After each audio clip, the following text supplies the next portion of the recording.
இந்த மாமியார் கிழவி என்ன நான் வருவேன்னு எதிர்பார்த்த வீட்டு திணையில உட்கார்ந்துருக்கு. இந்த பையன் எப்படியாவது மறைச்சிட்டு ஓடிடணும். இந்த சின்ன பொண்ணு எதையோ மறைச்சு எடுத்துட்டு போற மாதிரிலாம் இருக்கு. இவ பின்னாடியே போய் பாப்போம். ஏமா மர்மவளே மர்மவளே, மோப்ப நாய் மாதிரி பின்னாடியே மோப்பம் பிடிச்சு வந்துருச்சா? என்னங்க அத்தை? அந்த பையில என்ன இருக்கு? அதுவா, எனக்கு ஆபீஸ்க்கு போகலாம் எதுவும் ட்ரெஸ் இல்லத்த, அதனால போய் 2 சுடிதார மட்டும் எடுத்துட்டு வந்தேன். இங்க காமி.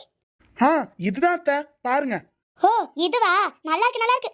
இன்னும் என்னமோ இருக்கிற மாதிரிலாம் இருக்கு. இப்போ இந்த சேலைய பார்க்காம விடாது போல இந்த தாய் கிழவி. அப்படியே இந்த 2 சேலையும் எடுத்துட்டு வந்தேன் அத்தை. நல்லா இருக்கே. எவ்வளவு இது? 10,000 ரூபான்னு சொன்னா அவ்வளவுதான் நம்மள காலி பண்ணிரும். சரி 2000 ரூபான்னு சொல்லுவோம். இது 2000 ரூபாங்க அத்தை. பரவாயில்லையே 2000 ரூபாய்க்கு. அப்போ இந்த மர்மவளே, இந்த 2000 ரூபாய் வச்சுட்டு இந்த 2 சேலை என்கிட்ட கொடு, நீ வேற சேலையை வாங்கிக்கோ.